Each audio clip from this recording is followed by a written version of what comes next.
Also, I recently bought this Rain-X Windshield Repair Kit, and I'm pretty curious to see how well it's going to work. I've got this chip on the windshield on my Lumina, and it's pretty gnarly. Let's see what it looks like from the inside. And there's the chip from the inside of the car. Now, the first thing I want you to do with the supplied razor is to scrape all the glass fragments from the chip area and just kind of remove them as best you can. So you just do this. It's not really much to be said, not really too many fragments to be had. So now with the suction cups, go ahead and just place it over like so. Make sure the hole is directly over the opening for the chip. I also moisten the suction cups a little bit so they'll stick a little bit better. Next up, you need this part. This bottom part up here is your resin chamber.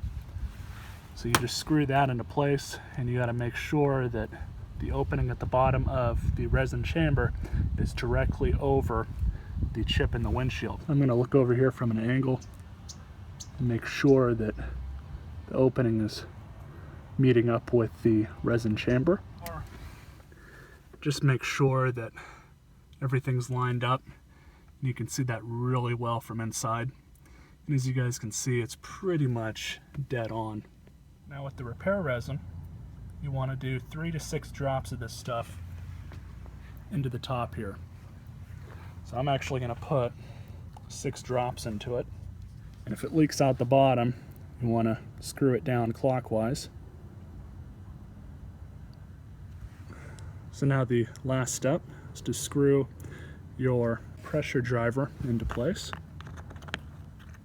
And you want to screw it almost all the way in, and then check it from inside the car, as well as check for leaks. So it should be noted that I might have to do this a couple times because this is a pretty significant chip. But let's look at it from inside the car. And it appears to be working as it should. So now it's just a waiting game. You're supposed to do this in sunlight, but it's kind of overcast today. So I'm just going to leave it out here a little bit longer for a wait, and hopefully we can see what happens to it and see if it works. So the last step, remove the applicator assembly. Put a couple more drops around the outside of the chip, and then throw this clear plastic piece over it and just let it sit. That's all you have to do now. So now we just have to let it sit, cure a little bit, and we'll pull this off and see what happens. So I just pulled off the plastic sheet from the windshield, and I wanted to show you guys this. Hold the razor blade at a 90-degree angle to the windshield when scraping for best results. It is not necessary to be gentle when scraping. So it's dried sufficiently enough, and you just want to do this.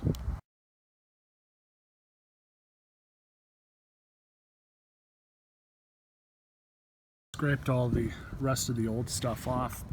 The instructions say that if a blemish still remains, as there quite clearly is, you just squeeze out another drop over the affected area and put the piece of plastic back on.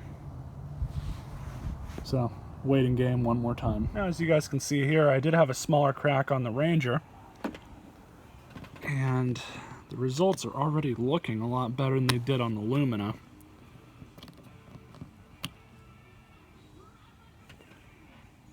Wow.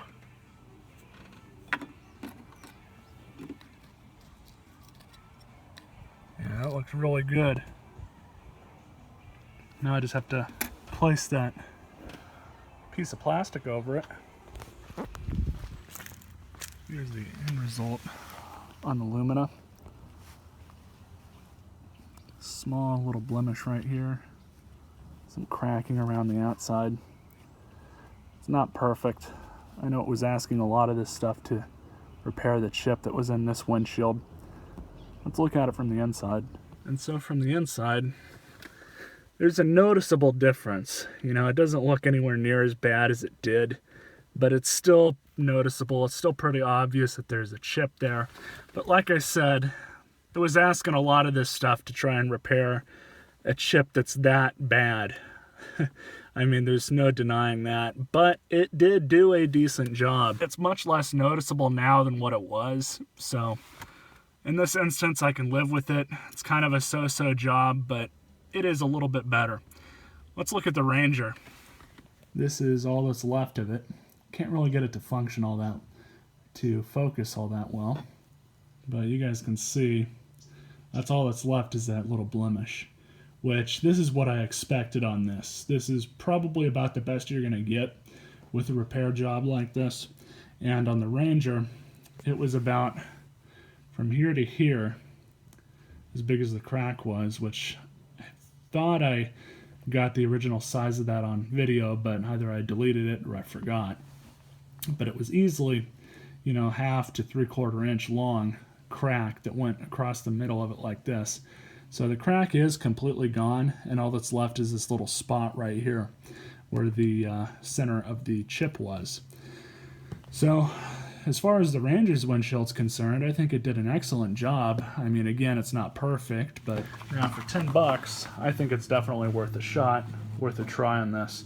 But just, you know, don't expect too much of it. Don't think it's going to repair something, you know, any bigger than, you know, 1/2 to 3/4 of an inch. I would like to, and I think I'm going to, pick up another couple other brands of this stuff because it's actually pretty cheap. And I'm going to try a couple of the other ones on the Lumina and see how it comes out. I don't know how well it's going to turn out, but, you know, it's worth it. This stuff is cheap enough. So I hope you guys enjoyed this video. Stay tuned for more.